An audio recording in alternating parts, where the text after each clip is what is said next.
خیریت سے ہوں گے. اور آج ہم پھر اکٹھے ہیں. ڈاکٹر طارق صاحب نے ایک ڈنر کا اہتمام کیا ہوا ہے جہاں پہ سب ویل ریناؤنڈ راولپنڈی اسلام آباد کے ڈاکٹرز جو ہے یہاں پہ موجود ہیں. اور جیسے کہ آپ لوگ کے علم میں ہوتا ہے کہ ہم ایک ڈیزیز سے متعلق جو ہے وہ گفتگو کرتے ہیں. تو سردیوں کی نسبت سے آج میں نے جو ڈیزیز رکھی ہے وہ فالج ہے، کیونکہ صبح سویرے جو ہے یہ عموماً فالج کے مریض بہت زیادہ سردیوں میں ہو جاتے ہیں. خاص طور پر ایسے پیشنٹ کے جو ہائی بلڈ پریشر کے ہوں یا دل کے امراض میں مبتلا ہوں، ڈائبٹیز کے پیشنٹ ہوں، ان کو یہ بیماری جو ہے وہ عام طور پہ ہو جاتی ہے. اب اس کا دنیا میں ٹریٹمنٹ ہے اور ہمارے سینئرز یہاں پہ بیٹھے ہوئے ہیں. جیسے دل کو خون کی نالیاں لے کے جب آتی ہیں تو ہارٹ اٹیک ہو جاتا ہے، اسی طرح دماغ کی نالیوں میں بھی جب خلل کوئی آ جاتا ہے تو کلاٹ پھنس جاتا ہے، تو دماغ کا جو ہے اس میں کوئی کلاٹ پھنس جائے تو پھر فالج ہو جاتا ہے. اس سے متعلق ہم گفتگو کریں گے. مختصراً جو ہے وہ ڈاکٹر صاحبان پہلے ہمیں بتائیں گے، پھر جتنے ڈاکٹر صاحبان ہیں اپنے اپنے کویشچن جو ہے وہ ریز کر سکتے ہیں. ٹھیک ہے. سب سے پہلے میں دعوت دیتا ہوں ڈاکٹر علی محمد صاحب کو کہ وہ ہمیں مختصراً جو ہے وہ فالج سے متعلق بتائیں. ڈاکٹر صاحب کا لیکچر بھی تھا، آپ لوگوں نے یقیناً اس کو لائیو سنا اور دیکھا ہوگا. ڈاکٹر طارق محمود صاحب کا بھی لیکچر تھا جو کہ ہر مہینے کی سیکنڈ سنڈے کو جو ہے وہ ہوتا ہے. ڈاکٹر صاحب کا کیونکہ شفل کرتا ہے ڈاکٹر علی محمد صاحب کا، ان کے معذور بچوں کے کینسر کیمپ ہوتے ہیں، اس لیے کوئی خاص سنڈے ہم نہیں بتا سکتے. ویسے تو یہ ہے کہ 3 سنڈے کے بعد انشاءاللہ دوبارہ لیکچر ہوگا. ڈاکٹر علی محمد صاحب سے گزارش کروں گا کہ وہ ہمیں فالج سے متعلق بتائیں. ڈاکٹر صاحب تھینک یو ویری مچ. دیکھیے جی، فالج جو ہے بیسیکلی جو جس کو بہت زیادہ دنیا میں فالج کا ویسے تو مطلب پیرالائسس ہے، لیکن فالج جو اس وقت سائنسی لحاظ سے اگر آپ اس کو سمجھنے کی کوشش کریں تو اس کو برین اسٹروک کہتے ہیں.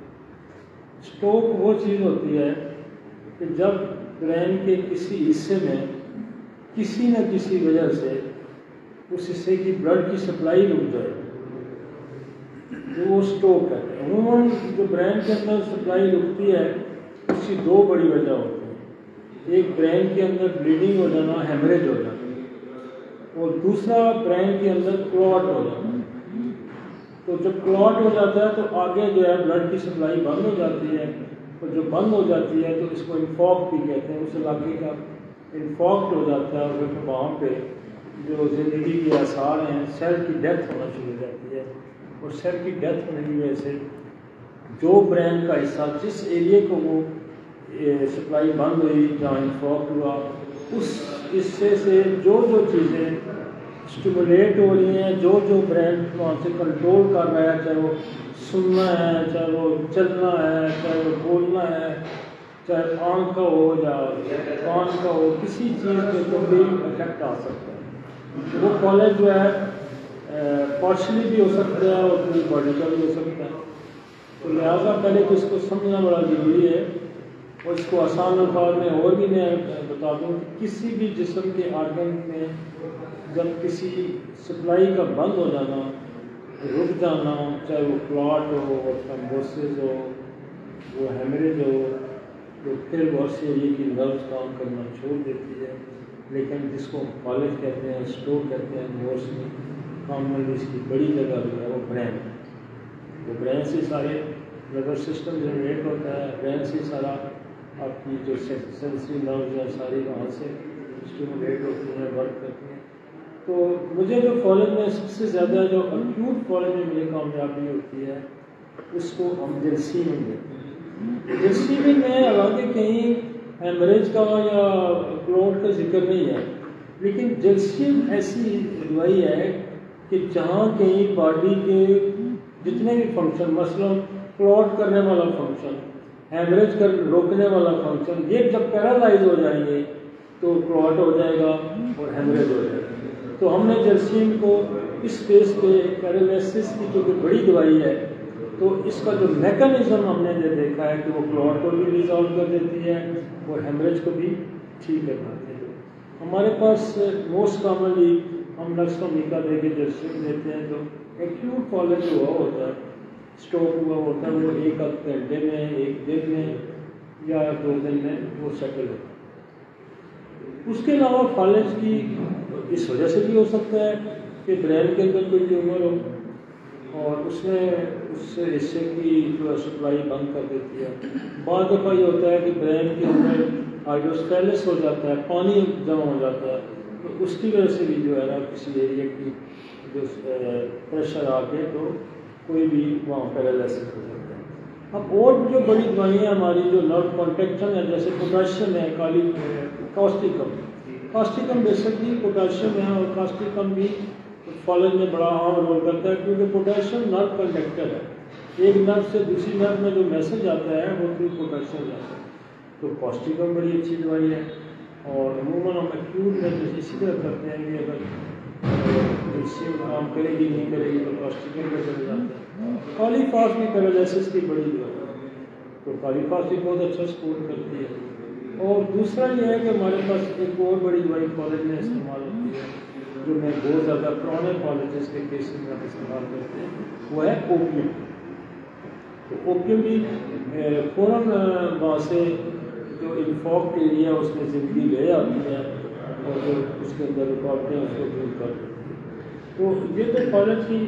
پھر ہمارے یہاں یہ بھی ہو سکتا ہے کہ فالج کسی نرو کی کمپریشن سے ہو سکتا ہے. مثلا آپ کی اسپائنل نرو کی کمپریشن آ گئی, اسٹیلوسس ہو گیا یا ڈسلوکیشن ہو گئی اور نرو کمپریس ہو کے دب گئی, اور اس میں کسی ایک ٹانگ کو یا دونوں ٹانگوں پہ اکثر یہ ہوتا ہے کہ وہ جو ہے اس کی وجہ سے کمپریشن جو آ جاتا ہے دو ورٹیبرا کے درمیان نرو پہ, اس کی وجہ سے بھی فالج ہو سکتا ہے. پھر آپ کا فیشل پیرالائسس بھی ہوتا ہے, جس کو آپ فیشل پیرالائسس بھی ہوتا ہے, جس کو عام طور اردو میں لگوا کہتے ہیں, وہ بھی ایک فالجی کیفیت ہے. تو فالجی کیفیت کی تو ایک بہت بڑا ٹاپک ہے, اس پہ تو 3-4 گھنٹے بندہ بولے تو پھر, لیکن کامن یہ اتنا اگر آپ ذہن میں بٹھا لیتے ہیں کہ کسی ایریے میں سپلائی کا بند ہونا یا نرو کا کٹ جانا یا نرو کا دب جانا, دس از دا پیرالائسس. اور بہت کامن جو ہمارے گھر میں ہے وہ کالی فاس ہے, کاسٹیکم ہے, نرسوس ہے, ٹھیک ہے. بہت شکریہ ڈاکٹر علی محمد صاحب. فالج سے متعلق جو ہے وہ ہمیں بتا رہے تھے, اور ساتھ ڈاکٹر صاحب نے میڈیسن بھی ایڈیشنلی ہم سب کو بتائی کہ ہمیں فائدہ ہوگا اس کا.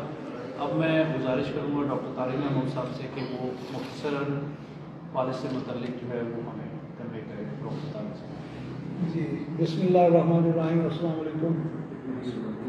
آج کل آپ دیکھیں کہ موسم بھی کولڈ ہے, ساری قسمیں پیرالائسس کے کیس بھی زیادہ ہو جاتے ہیں. اس لیے مختلف وجوہات بنتے ہیں. کہ جب مختلف وجوہات بنتے ہیں تو پھر پیرالائسس کیسے بنتے ہیں؟ پیرالائسس عموماً 4 قسم کا مین ہے, لیکن 4 قسم کا اور بھی ہے فالج, جس کو ہم فالج کہہ سکتے ہیں. جیسے جو 4 قسم کا ہے, مونوپلیجیا ہے کہ اگر آپ کا کسی ایک آرگن میں یا ایک کسی حصے میں جسم کے ہوتا ہے تو وہ مونوپلیجیا کہتا ہے. اس کی ہماری میڈیسن لیبارٹری میں جائیں گے تو آپ کو الگ ملے گی. پھر آپ کی ہیماپلیجیا ہے کہ اگر آپ کو جسم کی کسی ایک سائڈ پہ دائیں پہ یا بائیں پہ ہے تو وہ ہیماپلیجیا کے لیے بھی آپ کو اپنی لیبارٹری میں بھی جانا کا فالج ملتا ہے, اور وہاں سے میڈیسن دے سکتے ہیں. پھر پیراپلیجیا ہے کہ آپ کے جسم کا نچلا درد جو آپ کی ناف سے نیچے حصہ ہے, اگر وہ پیرالائسس ہوتا ہے تو وہ پیراپلیجیا کہلاتا ہے, اور اس کا بھی ہمارا علیحدہ سے بھی لیبارٹری میں کہ پیراپلیجیا کی یہ ہوگی. پھر اس کے بعد دیکھیں کہ کوارڈیپلیجیا ہے کہ آپ کا جب ہاتھ کا اور بازوؤں کا پیرالائسس ہوتا ہے تو کوارڈیپلیجیا کہلاتے ہیں اس کو, کہ آپ کے ہاتھ یا پاؤں میں کسی وجہ سے کام ہوگا. اس کے بعد آپ دیکھیں کہ کچھ ایسے ہیں جیسے ڈاکٹر نے فیشل پیرالائسس ہے جس کو لگوا کہتے ہیں. پھر اس کے بعد پارکنسن ڈیزیز کے آخری سٹیج میں بھی پیرالائسس ہو جاتا ہے, اس کی دوائیاں بھی آپ کو علیحدہ ہماری لیبارٹری میں ملیں گی. پھر کچھ ایسے کیس ہیں جیسے مسکولر ڈسٹرافی ہے, یہ بھی پیرالائسس میں آتا ہے. تو مسکولر ڈسٹرافی اس کی کار مسکولر ڈسٹرافی ہے, لیکن اس کے ٹانگیں کام نہیں کر رہے, آہستہ آہستہ پیرالائسس اوپر جا رہا ہے. پھر اسی طرح آپ کے کسی وجہ سے کوئی اسپائنل انجری ہو جاتی ہے, ایکسیڈنٹ ہو جاتا ہے, آپ کا اسپائن میں کوئی اسپائن علیحدہ ہو جاتی ہے تو آپ کا نیچے گھر کا پیرالائسس ہو جاتا ہے, اوپر درد ہو جاتا ہے, تو وہ بھی ایک قسم ہے پیرالائسس میں. اسی طرح آپ دیکھیں کہ موٹر نیورون ہے, وہ ایک ڈیزیز ہے اس میں پیرالائسس ہو جاتا ہے کہ بچہ چل نہیں سکتا، تو آپ سہارے کے بغیر چل نہیں سکتا۔ بیسیکلی پیرالائسس کا مطلب یہ ہے کہ کسی بھی آرگن کا اپنا فنکشن سے ڈس فنکشن ہو جانا، اس کا فنکشن ہے وہ پراپر کر لے گا۔ اس کے لیے آپ کو پتہ ہے کہ بلڈ پریشر کی کاز بنتی ہے کہ اگر آپ کا بلڈ کا فلو زیادہ ہو گیا دماغ کی طرف، اور اگر دماغ کی جو کیپریز ہیں وہ ویک ہیں، اس میں انفارکشن ہو جاتی ہے، سپلائی کم ہوتی ہے، تو کسی بھی حصے کا آپ کو فالج ہو جاتا ہے۔ عموماً اگر دماغ کے رائٹ سائڈ پہ فالج کا اٹیک ہوتا ہے تو آپ کی لیفٹ سائڈ پوری کی پوری پیرالائز ہو جاتی ہے، اور سیریبرل کے اگر رائٹ سائڈ پہ ہوتا ہے یا لیفٹ سائڈ پہ ہوتا ہے تو آپ کی رائٹ سائڈ آپ کی پوری کی پوری پیرالائز ہو جاتی ہے۔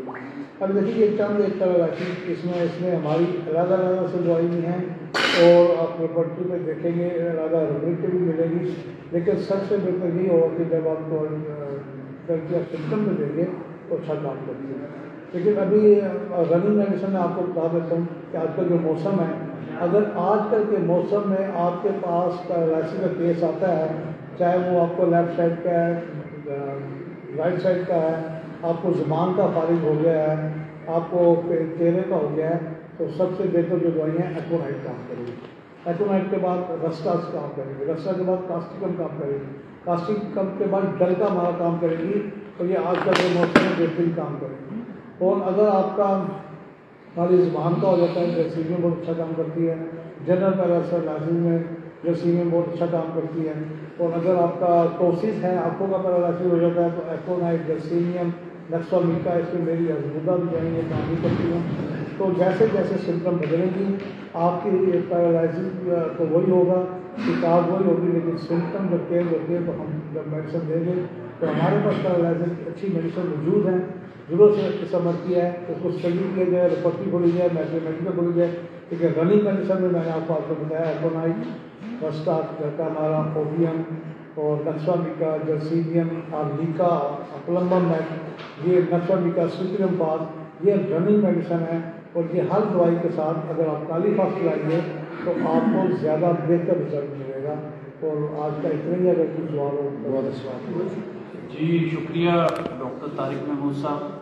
الحمدللہ ہومیوپیتھک میں پرانے سے پرانا جو ہے وہ فالج بھی کیور ہوتا ہوا دیکھا گیا ہے، جبکہ ایلوپیتھک میں کہا جاتا ہے کہ 3 گھنٹے کے اندر اندر قریبی ہاسپٹل میں پہنچ جائیں تو یہ سبسائڈ ہو جاتا ہے۔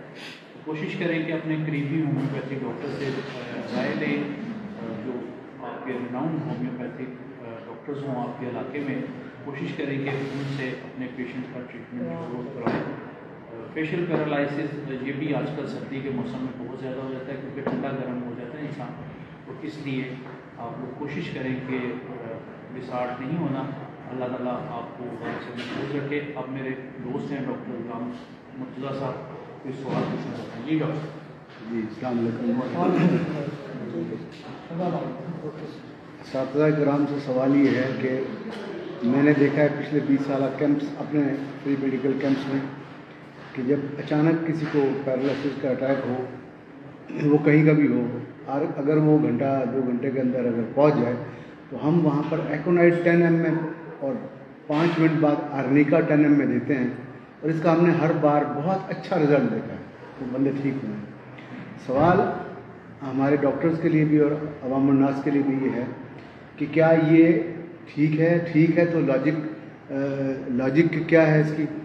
اور دوسرا سوال یہ ہے کہ ایک شخص کسی گاؤں میں ہے، اس کے بعد وہاں ایکونائٹ بھی نہیں ہے، آرنیکا بھی نہیں ہے، جرسیمیم بھی نہیں ہے، تو وہ کیا کرے اس وقت؟ کیا مطلب جیسے بعض اوقات ٹانگیں اوپر کر کے لٹا دیتے ہیں یا سر اوپر کر کے، وہ کیا کرے؟ نمبر 1۔ نمبر 2، اگر لیفٹ سائڈ پہ ہو تو جیسے ہم اپنے کیمپس میں دیتے ہیں، ہم تو لیکسس سے شروع کرتے ہیں 10 ml سے، اور اگر رائٹ سائڈ پہ ہو تو کاسٹیکم سے شروع کرتے ہیں، تو کیا یہ ٹھیک ہے؟ یا وہ لیفٹ سائڈ پہ ہو تو کیا کرے، رائٹ سائڈ پہ ہو تو کیا کرے، جنرل ہو تو کیا کرے، فیشیل ہو تو کیا کرے، یا کچھ بھی اس کے پاس نہیں ہے تو وہ کیا کرے کہ وہ کم از کم 2 گھنٹے بعد ڈاکٹر صاحب بہت بہت شکریہ۔ ابھی ڈاکٹر علی محمد اور ڈاکٹر طارق صاحب نے جو ہے تفصیلاً آپ کو اسی بارے میں بتایا ہے، مزید ڈاکٹر کچھ ایڈ کرنا چاہیں گے؟ جی ڈاکٹر صاحب، میرے سوال آپ نے یہ کیا نا کہ ایکونائٹ دی جا سکتی ہے یا آرنیکا دی، دونوں کی لاجک یہ ہے کہ ایکونائٹ ریسکیو ریمیڈی ہے کہ فوری طور پہ جسم کی کوئی سپلائی کو بحال کرا سکتی ہے، جیسے آپ کو کسی کو ہارٹ اٹیک ہو رہا ہے تو یہ ریسکیو کرے گی۔ ریسکیو کر کے جو جس دیکھیں فالج کا میکانزم پہلے سمجھنا ضروری ہے.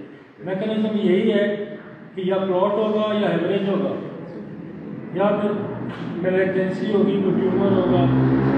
تو یہ ہے کہ یہ میکانزم یہی ہے کہ یا اس بندے کا کلوٹ ہوگا یا اس کا ہیمریج ہوگا. یہ مین میکانزم ہے. اس میں ایکونائٹ ریسکیو کرتا ہے, فوری طور پہ بلیڈنگ روک بھی سکتی ہے, کلوٹ کو ڈیزالو, یہ ریسکیو کرے گی تھوڑے ٹائم کے لیے. آرنیکا جو کام ہوتی ہے اس کی کاز ہے. آرنیکا بیسکلی یہ دس از اے انجری, یہ بیسکلی انجری ہے. صحیح. انجری میں آرنیکا بلیڈنگ کو فوراً روک دیتی ہے. انجری ہوئی نا, وہاں پریشر پڑا, کلوٹ ہوا, کچھ ہوا, انجری ہوئی, انجری کو آرنیکا نے روک دیا. کلوٹ کو بھی آرنیکا ڈیزالو کر لیتی ہے, بلیڈنگ کو بھی آرنیکا. دس از اے بالکل کازیٹو فیکٹر درست دوائی. بہت شکریہ. ڈاکٹر یونس قریشی صاحب کچھ پوچھنا چاہ رہے ہیں. ڈاکٹر جی, میں یہ پوچھوں گا, آج ماشاءاللہ ان کو مبارکباد کے مستحق ہیں ہمارے دو سینئرس جن کے لیکچرز ہم نے سنے, وہ انشاءاللہ یوٹیوب پر دستیاب ہوں گے. اچھا, فالج میں ایک چیز مد نظر رکھنی چاہیے کہ جو میرے تجربے میں آیا ہے کہ جتنی جلدی کوئی شخص پہنچ جائے اتنا جلدی ریلیف ملتا ہے. اس میں جو 40 سال ایج ہو جائے, اس سے زیادہ ہو جائے اور 1 سال کا عرصہ گزر جائے تو عام طور پر فالج عام طور پہ کور نہیں ہوتا. اس حوالے سے ڈاکٹر علی صاحب, ڈاکٹر طارق صاحب. جی, ڈاکٹر قریشی صاحب نے پوچھا ہے جی کہ فوری طور پہ اگر پہنچے تو وہ بھی کیسے ٹھیک ہوگا, اور اگر بہت عرصہ زیادہ ہو گیا تو آپ کو فوری طور پر پتا ہے. جیسے کہ صاحب کہا, ہمارے پاس میڈیسن ہے, ایکونائٹ ہے, کوئی طور پہ کام کرتی ہے, سیمیں کوئی طور پہ کرتی ہے, آرنیکا بھی کوئی طور پہ کرتی ہے, ان کو ریسکیو میڈیسن آپ کہہ سکتے ہیں. لیکن آگے دیکھیں کہ قدرت کا نظام بھی ہے. آپ جب شروع میں بیمار ہوتے ہیں, آپ سڑک پہ گرتے ہیں, آپ کو چوٹ لگتی ہے, کوئی ایگریشن آتا ہے, تو آپ کا جسم اس کے مقابلے میں وہ آ جاتا ہے کہ وہاں پہ کلک بنائے گا, اور طور پہ آپ کے اس کو کلاٹ بنائے گا, پھول پے گا, آپ کا آٹومیٹک سسٹم کام کرے گا. اس کا اصل میں جو فلسفہ وہ یہ ہے کہ جب فالج ہوتا ہے کوئی لینے والے پہ, آپ کا اپنا جو امیون سسٹم ہے وہ بھی اس کے مقابلے پہ آ جاتا ہے, اور جو اس کے مقابلے پہ آتا ہے اور ساتھ آپ جب دوائی دیتے ہیں تو اس کی ہیلپ میں وہ بہت جلد ٹھیک ہو جاتا ہے کہ دو سسٹم کام کر رہے ہیں. ایک آپ کا اپنا WBC جو آپ کا ہے امیون سسٹم, وہ بھی اس سے اگینسٹ آ رہا ہوتا ہے, پھر دوائیاں اس کی ہیلپ کرتی ہیں تو وہ کوئی طور پہ کام ہوتا ہے. اور جو بعد میں کرونک بن جاتا ہے اس کا یہی ہے کہ کرونک میں جب آپ کا جسم اس کو مقابلہ کرتے کرتے اس کا عادی ہو جاتا ہے, اس کا مقابلہ نہیں کر سکتا, بیماری کا جو فیز ہے اور اس سے آپ کا امیونٹی کا فیز ہے وہ برابر ہو جاتا ہے, اور وہ کام نہیں کر رہے ہوتے, وہاں سے بیماری کا طاقت بھی بڑھ رہی ہے. ادھر سے آدمی بھی دن بہ دن ڈے بائی ڈے بیمار میں اور زیادہ ویک ہو رہا ہے, اور زیادہ برا ہو رہا ہے. تو پھر اس ایج پہ جب اس کی اپنی امیونٹی بھی کم ہوتی ہے تو ہماری دوائیاں تھوڑا لیٹ کام کرتی ہیں لیکن کام کر دیتی ہیں. ایک اور آپ نے سوال کیا تھا, کبھی سب تک بھول گئے جواب میں نے, اگر گاؤں میں ہو تو بندہ کیا کرے گا. اگر گاؤں میں کالج ہوگا, نہ اس کو الرجی ہے نہ کاسٹک ہے, کیا کرے گا. گاؤں میں ہو یا شہر میں ہو, شہر میں بھی ایسے لوگ ہیں جن کے بعد کاسٹک کرنی پڑی ہوگی, آگے کرنی پڑی ہوگی, اور بعض کا 112 کی فیسلٹی ہر جگہ نہیں ہے, اپنی گاڑی کسی کے پاس نہیں ہے, موسم سب کو کیا کریں گے. تو اگر آپ کو فالج ہو گرمیوں میں یا سردیوں میں کہیں بھی ہو تو آپ اس کو جگہ کو گرم رکھیں, یہ یاد رکھیے کہ اس کو ہیٹ دیں, اس کو ہیٹر لگائیں, چاہے جوتا مل جائے, اوپر آپ رضائی دیں کہ آپ کو ہارٹ اپلیکیشن دیں, تو ہارٹ اپلیکیشن میں اس کا خون کا رواں ایک تو جلد ہوگا اور خون تھوڑا پتلا ہوگا, اور اس میں زیادہ طور پر رواں کرے گا تو اس کو سیٹلمنٹ مل سکتی ہے. تو آپ دیکھیں بعض کا شروع میں ایسی بھی سمٹم ہوتی ہیں کہ کسی کو محسوس ہوا کہ طاقت ختم ہو رہی ہے, یہاں پہ نمنس آ رہی ہے, طاقت بھی ہو رہی ہے, وہ پریشان ہوتا ہے کہ مجھے فالج تو نہیں ہونے والا. پریشان ہو کے ساتھ ہی اس کا ایکٹیو امیون سسٹم کام شروع کر دیتا ہے, اور وہ فالج اٹیک ہوتا گھر میں بھی ٹھیک ہو جاتا ہے. جب وہ خود بھی سوچتا ہے کہ نہیں جی میں سوچ کرتا ہوں, تو رب کر کے اس کو گرم کرتا ہے, کوئی چائے پیتا ہے, کہوا پیتا ہے, اور پھر جب اس کو سوچتا ہے کہ اس کو ٹھیک ہونا چاہیے, تو کتنے ایسے پیشنٹ ہیں جن کو فالج کی شروع کی سمٹم ہے وہ خود بھی ٹھیک ہو جاتے ہیں جب وہ خود ایکسرسائز کرتے ہیں. بہت شکریہ ڈاکٹر طارق محمود صاحب نے بہت اچھا ٹپ دیا. ایک ڈاکٹر صاحب آپ نے جو کہا نا کہ ایکٹیوٹ میں جلدی ٹھیک ہو جاتا ہے, اصل میں ہوتا ہے کہ آپ یہ میکانزم کو سمجھیں کہ جب اگلے حصے میں جو اگلا حصہ بنایا اس میں خون کی سپلائی بند ہو,